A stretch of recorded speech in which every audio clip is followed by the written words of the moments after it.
Rođen sam u Kozarcu 1961. U familiji koja je imala 3 djece.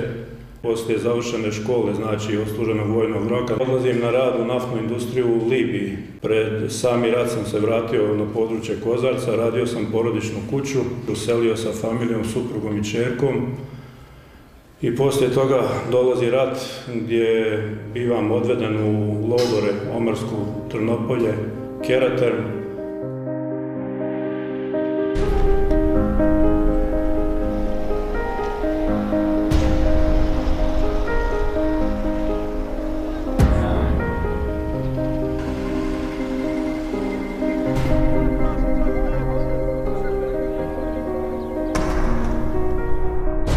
Poslije preživljenih logora, znači moj put otprilike vodi u tranzitni centar u Karlovac i poslije toga odlazim u Norvešku.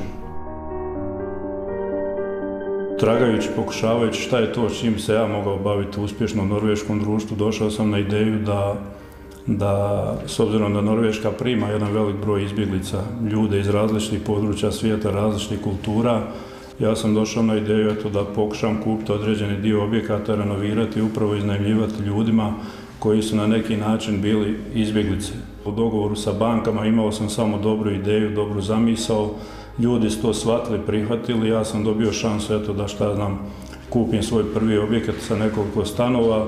Danas na tržištu raspolažem kroz svoje firme sa nekih 70-80 stanova, poslovnih prostora, uglavnom je to sve iznajmljeno na norveškom tržištu.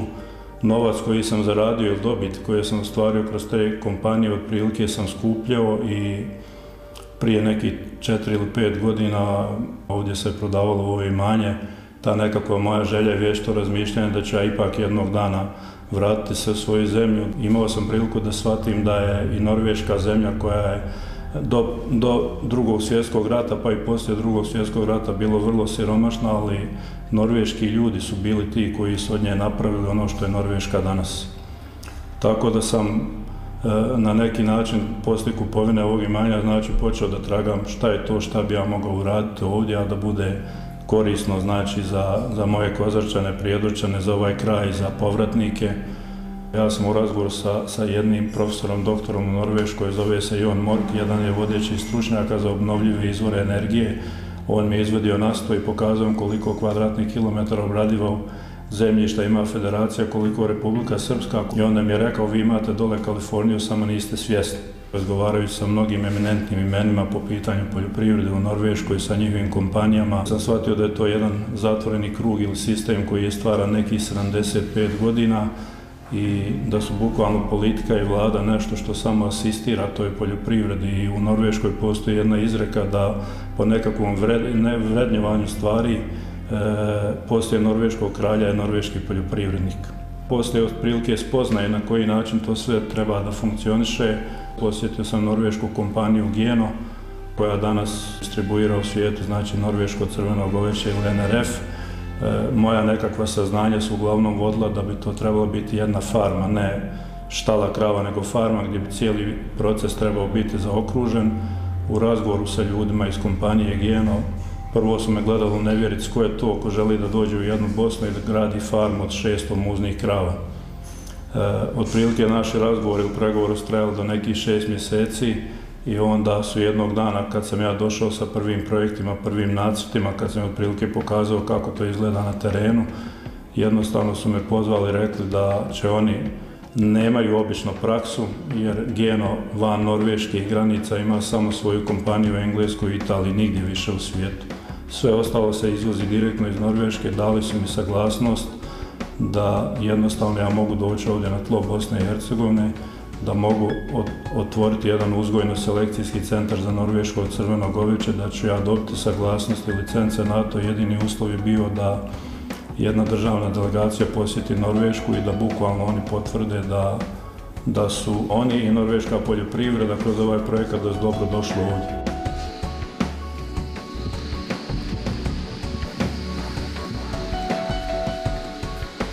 Negdje prošle godine u junu mjesecu konačno svi procesi bili zaokruženi, registrovana je firma Arifegić Investment, pokupovane su mašine, zaposleni su prvi radnici i znači krenulo se sa implementacijom projekta od juna mjeseca prošle godine, pa sve ovo što vidite do danas je otprilike urađeno.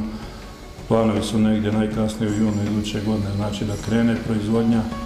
Ne radi se samo o uzgojno-selekcijskom centru, znači o štalama koje imaju nekakav kapacitet do 600 grla. U ovoj prvoj fazi gradi se 21.000 kvadratnih metara. Ono što je karakteristično ovdje, znači za ovu farmu, to je da će paralelno raditi se jedan pogon biogasa koji će proizvoditi električnu energiju, toplotnu energiju i ostale proizvode. Toplotna energija će biti korištena u stakleniku koji će se graditi, znači ovdje površine negdje 10.000 kvadratnih metara. Ono što je bitno da će kroz staklenik biti montirana jedna moderna linija za kontrolu i pakovanje sa modernom, znači, hladnjačom, silažnici, sve ono što je prateće, znači za farmu otprilike bi trebalo biti zaokruženo u ovoj prvoj cjelini od 21.000 kvadratnih metara.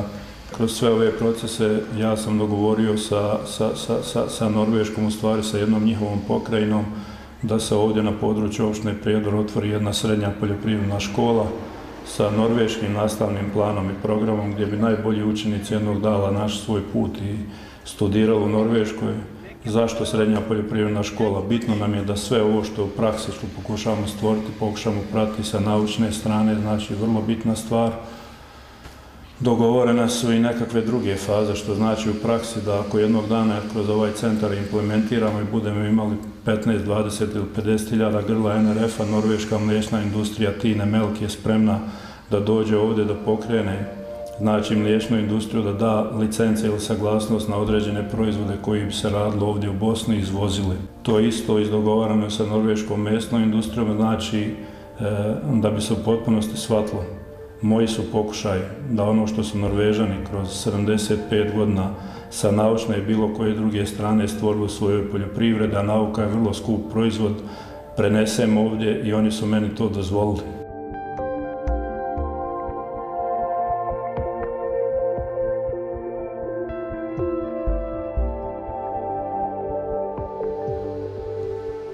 Ja dajem prioritet prvenstveno mladim, obrazovanim ljudima, povratnicima i ljudima koji otprilike su dijelili ili dijele istu sudbinu sa mnom, tako da danas je u firmi znači zaposleno 21. Kad se komplet projekat završi, 100 ljudi bi trebalo raditi direktno na farmi i neki 30 do 50 ljudi direktno na proizvodnji hrane. Ovih dana sam razgovarao negdje oko 1.500 drvoprerađivača na tlu Bosne i Hercegovine žele znači da uđu u ovu organizaciju, u klaster gdje bi pratili sve farmere sa jeftinom i kvalitetnom građom, tako da počinjemo stvarati jedan sistem, znači praćen visokom naukom koji bi trebao, ja se nadam, iskreno profunkcionisati ovdje.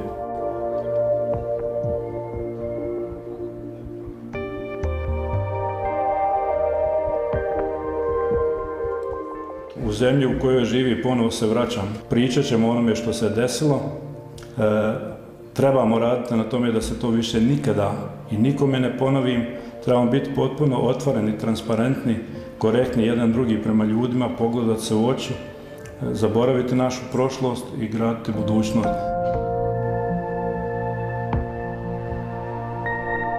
Znam da teško pada logor Trnopolje, 2,5 km, ja svaki dan prolazim kraj njega.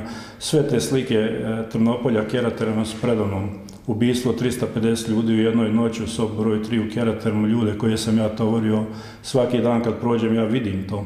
Međutim, ne mogu prihvatiti da je bol majke Srpkinje ili Bošnjakinje ili Hrvatice ili bilo koje druge majke ili bol bilo kojeg drugog djeteta, druge nacionalnosti, veća ili manja, ako je izgubio oca, ako je ostao sirotinja, ako je majka izgubila sina, svi nose svoju bol na potpuno isti i prirodan način.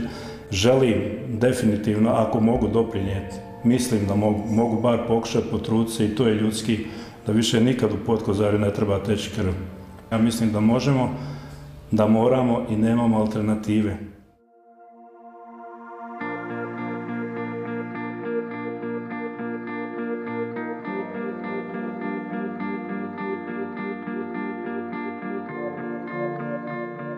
Imamo nešto što je Bogom dato, ne udara nas nikakav tsunami, nemamo tornada. Ja mislim da jedino ako imamo problema, onda su to nekakvi tsunami i tornada u našim glavama, to moramo eliminisati. okrenuti se budućnosti, posvetiti pažnju našoj djeci, posvetiti se kvalitetnijem i adekvatnijem obrazovanju, obraditi ovu našu zemlju, jer ako se ne varam, statistika kaže da na području opštine Prijedor ima svega 4 do 6% se obrađuje poljoprivrednog zemljišta. Imamo 500.000 nezaposlenih ili 50% nezaposlenih. Samo to treba pokrenuti i početi proizvoditi, a mi sjedimo i kukamo kako se ne može. Mislim da se može. Ogromnu pomoć sam dobio direktno od Norveške ambasade. Mislim da je ovo projekat koji je svrstan među 5 prioriteta države Bosne i Hercegovine. Klaster koji formiramo zovu se Farme budućnosti. Mislim da se ovdje sigurno gradi, bar kad je u pitanju poljoprivreda, bosansko-hercegovačka budućnost.